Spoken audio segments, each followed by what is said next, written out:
Hallelujah, praise the lord. मसीह यीशु में आप सबकी सलामती हो। हालेलुया। हो यीशु नासरी, हम तेरा शुक्र करते हैं आज की शुभ के लिए, सारी मोहब्बत के लिए। तूने मुझे और मेरे घराना को, मेरी कलीसिया, मेरी कौम को प्यार किया। खुदावन तो वादों के मुताबिक सच्चा है, लेकिन हम अपने वादे पर पूरे नहीं उतरते, भूल जाते हैं। आदम भूल गया, आदम को खुदा ने लानत दी, लेकिन खुदावंद यीशु, खुदा ने फिर आदम को प्यार किया। आइए हम सीखेंगे खरूज की किताब, उसका 23 बाब, उसकी 25 आयत है। 25 और 26 आयत में देखते हैं, और तुम खुदावन अपने खुदा की इबादत करना, तब वो तेरी रोटी और पानी पर बरकत देगा, और मैं तेरे बीच में से बीमारी को दूर करूंगा, और तेरे मुल्क में ना तो कोई इत्काद होगा, ना कोई बांझ रहेगी, और मैं तेरी उम्र को पूरा करूंगा। हालेलुया। मेरे अज़ीज़ों, कितनी खूबसूरत बात मिलती है। बरकत लेनी है तो यहाँ पे 3 किस्म की बरकत है। मैं तेरी रोटी और पानी पर बरकत दूंगा, और तेरे मुल्क में कोई खातून, कोई बेटी बांझ ना रहेगी, और मैं तेरी उम्र को पूरा करूंगा। बहुत सारे लोग हैं जो जल्दबाजी से रेलत हो जाते हैं, मर जाते हैं, लेकिन खुदा का कलाम हमें याद दिलाता है, और खुदा याद दिलाता है, तू मेरी इबादत कर, तू मेरी इबादत कर, मैं तेरी रोटी और पानी पर बरकत दूंगा। और कितनी खूबसूरत बात है, मैं तेरे बीच में बीमारी को भी दूर करूंगा, वो बीमारी को भी नजदीक नहीं आने देगा। जो लोग अपने खुदा की इबादत करेंगे, खुदा की इबादत करना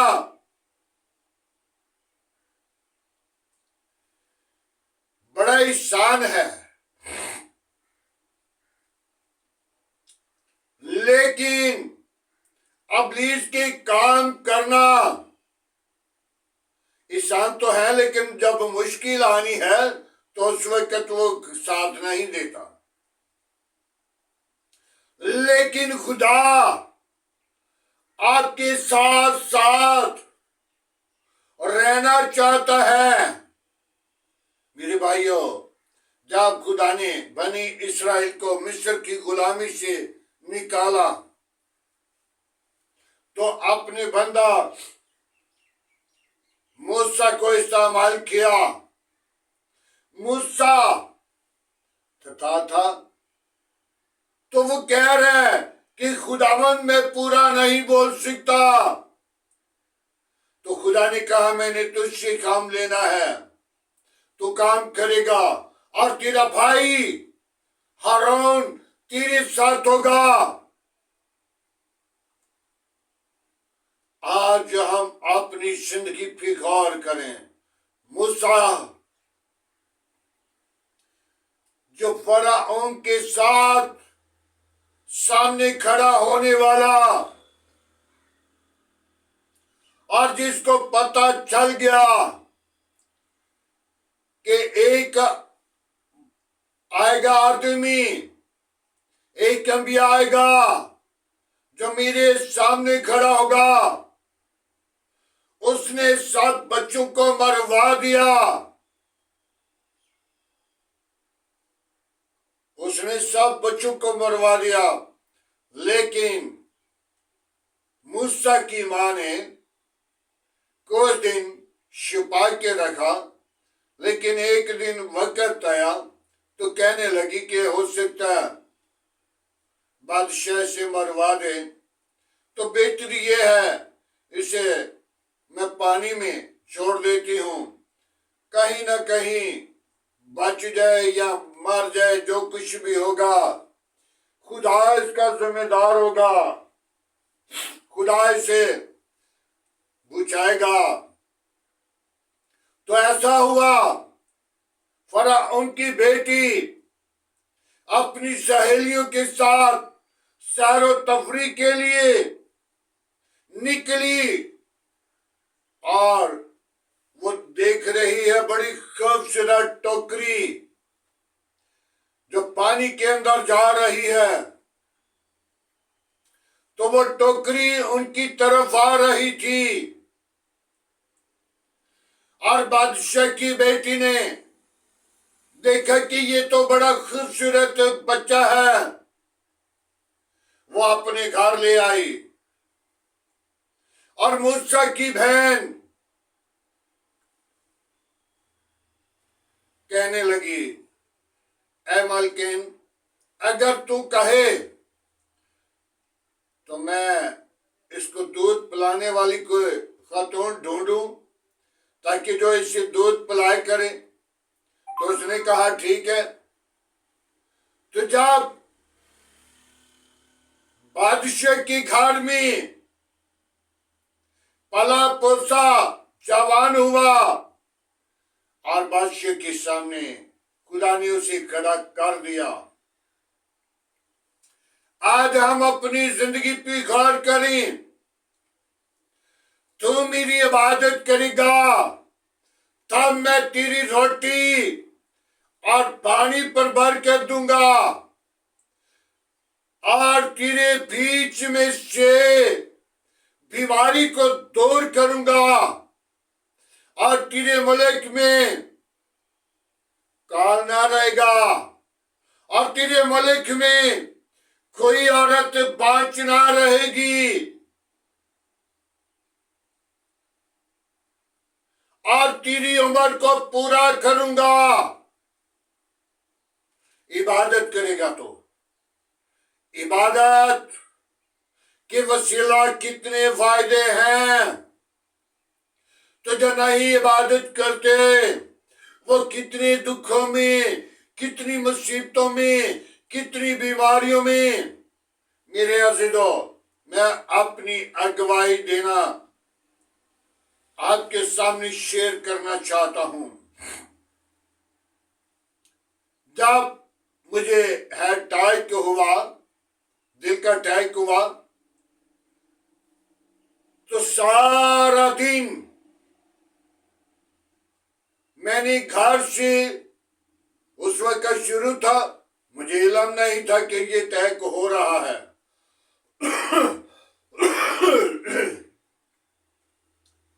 और मैंने सारा दिन रात तक घूम रहा था मोटरसाइकिल के ऊपर। तो जब घूम रहा था, वापिस आया, तो वापिस आकर फ्लावर मार्केट चाय पीने के लिए कोटा होटल पे गए, और वहां पे मुझे ज्यादा महसूस हुआ। तो फिर भी चलता फिरता, और जब अटैक हो गया हॉस्पिटल लेकर गए, तो 5 मिनट रह गए थे डेथ होने से, और मुझे डॉक्टर कहने लगे कि 5 मिनट रह गए हैं इनकी डेथ होने से, जल्दी से इनको बचाना है। और मैंने अपने खुदा के हजूर जब होश आई तो खुदा के हजूर झुका और खुदा से पूछा, ऐ खुदावन, मैं तेरे पास आना चाहता था और क्यों तूने मुझे वापस भेजा, क्यों मुझे जमीन पर छोड़ दिया? तो खुदा ने कहा, मैंने अब तुझसे काम लेना है। मेरे अजीजों, खुदा इब्राहिम के लिए पत्थरों से औलाद पैदा कर सकता है और पत्थरों को वो अपने काम के लिए इस्तेमाल कर सकता है। मेरे अजीजों, दाऊद को खुदा पहाड़ों से, जंगल से भेड़ बकरी चुराते वक्त उठा लिया और उसे तख्त पर उठाया।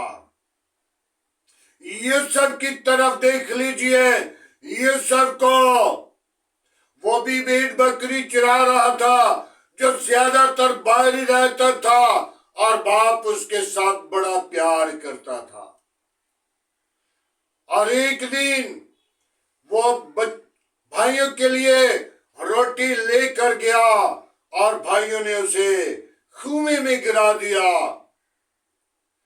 और खुदा ने कुएं से निकाला। ताजर आ रहे थे, भाइयों ने कहा इसे बेच दें। उन्होंने 20 रुपया 30 रुपए का बेच दिया और एक हाकिम के पास उसे खुदा ले गया। हाकिम की बीवी उस पर बदल गई और यूसुफ नहीं बदला।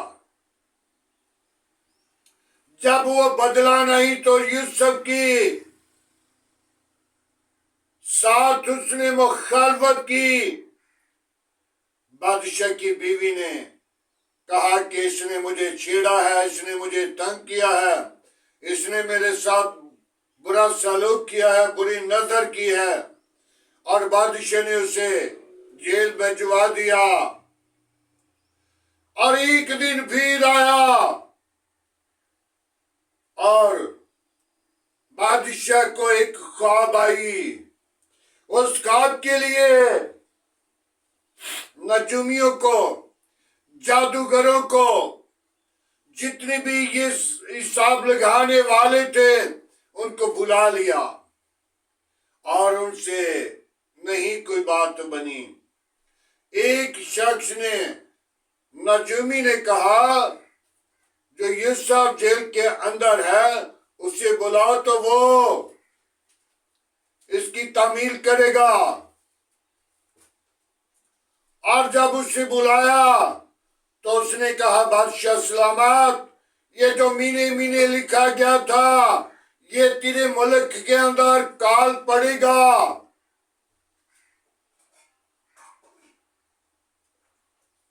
और बादशाह ने अपनी पोशाक उतारी, उसे पहनाई, ये ले संभाल इसे। उसने गला भी जमा कर लिया, उसने सब कुछ अपनी तैयारी कर ली और खुदा ने घोड़े से उठाया और तख्त पर उठाया। मेरे अजीजों, खुदा जिनको लोग रद्द करते हैं, खुदा उसे रद्द नहीं करता, खुदा उसे इज्जत सरफराजी बख्श देता है। तो अपनी खुदावंद खुदा की इबादत कर, तब मैं तेरी रोटी और पानी पर बरकत दूंगा और तेरे घर के बीच से बीमारी को भी दूर करूंगा और तेरी उम्र को पूरा करूंगा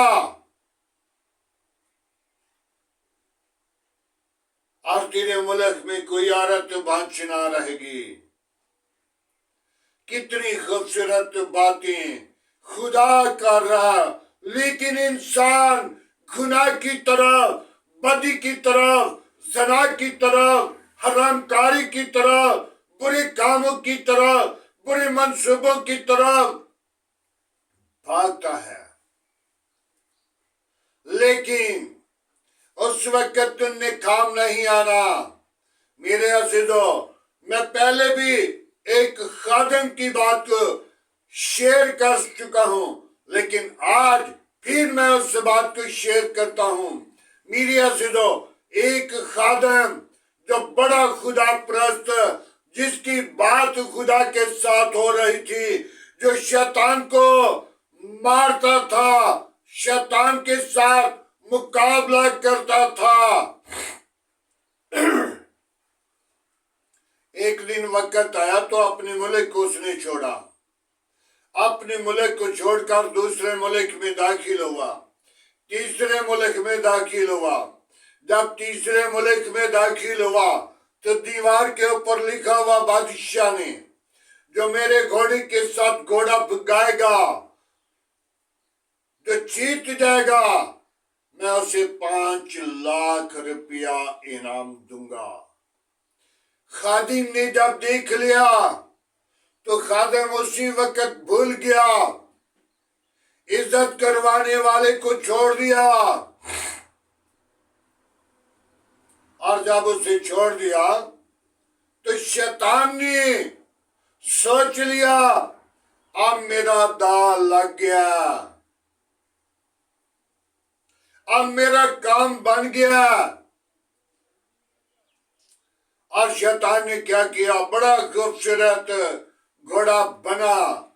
घोड़ा बनकर घास खाता खाता उस खादिम की तरफ आ रहा है। और जब खादिम की तरफ आ रहा तो खादिम ने देखा, ना इसके मुंह में लगाम है, ना इसके गले में रस्सा है, तो इसे पकड़कर ले जाता हूं और सुबह शर्त जीतूंगा तो इसे छोड़ दूंगा। और खादिम ने उसको उसकी गर्दन से बगल में ली। बगल में कभी घोड़ा नहीं रुक सकता। घोड़ा काबू नहीं आ सकता बगैर लगाम के। उसको रस्सा भी डाल दें तो फिर भी वो मस्ती में आएगा और आपको भी नुकसान देगा। लेकिन इस घोड़े ने बगल के अंदर उसके साथ जा रहा है। तो जब खादिम अपने डेरे पर चला गया, जाकर उसे रस्सा बांधा, उसे खरकना किया और उसे चारा दिया, सब कुछ करके जब रात हुई सो गए, सुबह हुई, बादशाह ने ऐलान किया, अपने अपने घोड़े लेकर मैदान में आ जाओ। तो जब मैदान में आए तो बादशाह ने कहा, ये घोड़ा नहीं जाने दूंगा। जब मैदान में आए, घोड़े लाइन में लग गए और 1 2 3 की आवाज आई। वो सबसे पहले अपनी मंजिल पे पहुंच गया, सबसे पहले वापिस। और बादशाह ने पैसे कहा, आओ मैं तुझे पैसे गिन कर दूं। पैसे देने लगा। जब गिनकर पैसे दे रहा था तो बादशाह ने कहा, घोड़ा भी मुझे दे दे। खादिम ने कहा, एक बाल भी जो है वो नहीं दूंगा। अब घोड़े की बात करते हैं, मैं तो एक बाल भी नहीं दूंगा। खादिम के अंदर, खादिम के दिमाग में शैतान ने बात डाल दी, तुझे भी मरवा देगा और घोड़ा भी ले लेगा, पैसे भी रख लेगा, तुझे फायदा कोई नहीं होगा, घोड़ा उसे दे दे। खादिम ने, शैतान ने बादशाह के ज़हन में बात डाली, फिर घोड़ा मांग ले। खादिम को फिर उसने कहा, यार घोड़ा मुझे दे दे। तो खादिम ने कहा कि बादशाह सलामत जी तो नहीं चाहता, पर आपकी बात को टाल नहीं सकता। कोई बात नहीं, ले लो। कितने पैसे? खादिम ने कहा 5 लाख घोड़े का दिया, 5 लाख शरत का दिया, 5 घोड़े का दे दें। 10 लाख रुपया लिया। मुनादी करता करता वापिस आने लगा। जब वापिस आ रहा था तो दूसरे यानी कि शाम को उन लोगों ने घोड़े को लग बांधा, ताकि ये खूबसूरत घोड़ा है, ये दूसरे घोड़ों के दरमियान अच्छा नहीं लगेगा, खूबसूरत इधर लगेगा। जब रात घोड़ा बांध दिया, सुबह मेरे जैसा नौकर उठकर उस घोड़े की तरफ गया। घोड़े को जाकर देखा कि घोड़ा, क्योंकि पुराने वक्त में लोग जो जानवर लेकर आते थे उसे जाकर प्यार करते थे, उसे खुराक देते थे, उस पर हाथ मारते थे। तो नौकर जाकर देखा तो क्या घोड़े की जगह पे गधा बांधा हुआ। जब गधा बांधा हुआ तो उसका नौकर ने 2, 4, 10 लोगों को उठाया और बादशाह की कानों में आवाज पड़ी और बादशाह ने कहा कि सिक्योरिटी को मेरे पास भेजो, तुम सब अपनी ड्यूटी करो। जब वो अपनी अपनी ड्यूटी पे चले गए, सिक्योरिटी उस खादिम को ढूंढने के लिए बादशाह ने हुक्म दिया, जाओ खादिम को ढूंढो, लेकर आओ। और जब लेकर आए, मारते पीटते उसे वापस लाए तो कहने लगा, ठहरो यार, मुझे गधे के साथ बात करने दो। गधे के कान के साथ अपने होठ, अपना खूबसूरत मुंह करके कहने लगा, अब इज्जत और बेइज्जती का सवाल है। अब इज्जत और बेइज्जती का सवाल है। तो गधे ने क्या जवाब दिया, इज्जत करवाने वाले को तूने वहां पे छोड़ दिया था जहां दीवार के ऊपर 5 लाख लिखा हुआ देख लिया था। मेरे अजीजों, तो अपनी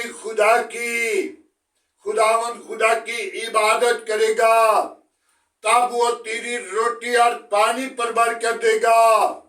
कौमों में, कबीलों में, दुनिया में, मुल्क में सरफराज करेगा।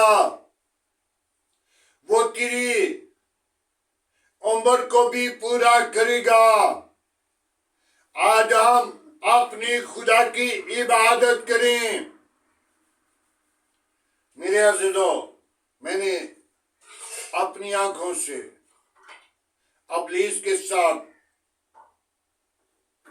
मुकाबला किया, इब्लीस को शिकस्त दी। आज भी यीशु मेरे साथ, खुदा मेरे साथ, पाकरू मेरे साथ। आप भी पाकरू को दावत दें। पाकरू हर एक जिंदगी को बदलना चाहती है। पाकरू आप लोगों के साथ रहना चाहती है। पाकरू आपकी जिंदगी को बहाल करना चाहती है। पाकरू आदम को बनाने वाली,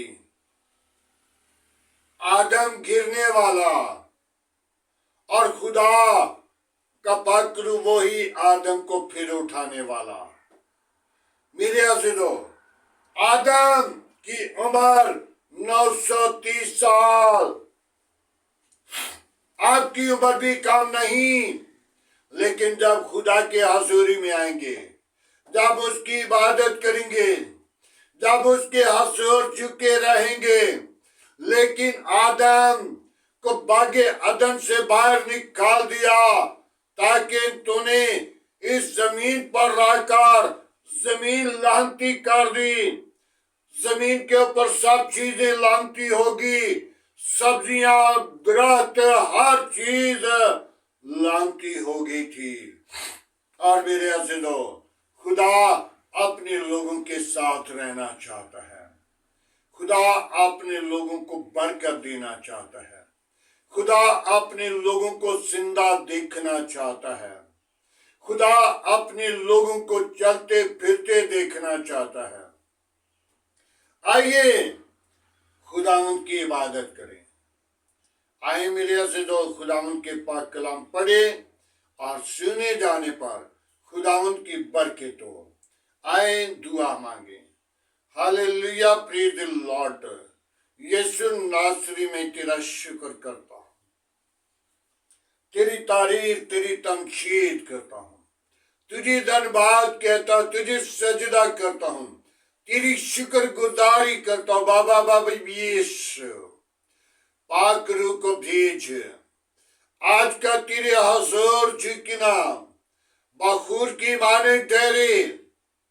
आज की कलाम के वसीला बहुत सारी जिंदगियां बदल जाएं, इब्लीस के मंसूबे टूट जाएं, वो इबादत करना शुरू करें, ताकि उनके रोटी और पानी पर बरकत देने वाली पाक रूह उनके साथ मौजूद रहे। उनकी बीमारी यीशु तेरे नाम के वसीला जाती रहे। वापस मानी मेरे मुल्क के अंदर कोई औरत बांच ना रहे। मेरे मुल्क के अंदर कभी काल ना पड़े। मेरे मुल्क को सरफराज करना, बरकत देना, मेरी कौम को बरकत देना, मेरे मुल्क को बरकत देना, मेरे मुल्क की कबीना को बरकत देना, मेरे मुल्क के अधैरों को बरकत देना, मेरे मुल्क के अधैरों के साथ रहना। आए खुदावन, हुक्मरानों के साथ साथ रहना, बड़ी बरकत देना, सोचों को, ख्यालों को, रातों को बदल देना, ताकि तू अजीम खुदा है। मैं तेरी शुक्र गुजारी करता हूं आज की सुबह के लिए, आज की सारी मोहब्बत के लिए, खूबसूरत दिन के लिए तेरा शुक्र करता हूं। तूने मुझे प्यार किया, तूने मुझे बहाल किया, तूने मुझे जिंदगी दी, तूने मुझे जिंदा रखा। मैं तेरी हजूरी में आकर अपने होंठों का शुक्र गुजारी नजराना तेरे हजूर पेश करता हूं। आए खुदावन, मैं इस काबिल ना था कि जिस काबिल तूने किया। तूने मुझे घूरे से उठाया, गंदगी से निकाला। ऐ खुदावन, तू अपना हाथ बढ़ा और मेरी सोचों को, मेरे ख्यालों को, मेरी जिंदगी को बदल। मैं गुनहगार, बुरा इंसान तेरे हजूर आकर मिन्नत करता हूं। अपनी सारी सोचों को, अपने सारे बुरे कामों को खुदावन तेरे नाम के वसीला तरक कर सकूं और तेरे हजूर अपनी जिंदगी को ला सकूं। और खुदावन, तो अपने लोगों की जिंदगी को पूरा करना चाहता है, जानता है। बापुस्मानी आदम की उम्र 930 साल, नूह नबी के बेटे की उम्र 972 साल। और खुदावन पाक खुदा, तो अपने लोगों की उम्र को दराज करता है, बरकत देता है, पूरी करता है।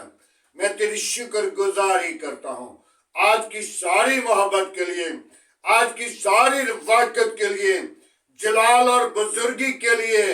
बाप आसमानी, अपना हाथ बढ़ा, मेरे घराना को बच्चों को अपनी लपेट में ले, अपनी लहू की धार के नीचे रख। ऐ खुदावन, तेरा बंदा अय्यूब अपने बच्चों की सोख्तनी कुर्बानी 7वें दिन तेरे हजूर लेकर आता था। 8वें दिन 7 उसके बेटे थे, 3 बेटियां थी, और जब उनकी ज़ियाफत के दिन पूरे हो जाते थे तो तेरा बंदा सोख्तनी कुर्बानी तेरे मज़बा पर लाता था, ताकि मेरे बच्चों ने गुनाह किया, खुदावंद ने माफ कर। ऐ खुदावंद, तू अपनी जलाल के लिए बीदार कर, मुझे भी बरकत दे, ताकि मैं भी ऐसा कर सकूं, तेरे अजीम नाम को जलाल दूं। ऐ खुदावंद, तेरे कलाम के मुताबिक चलना सीखूं। ऐ खुदावंद, तू अपनी पाक रूह को भेज,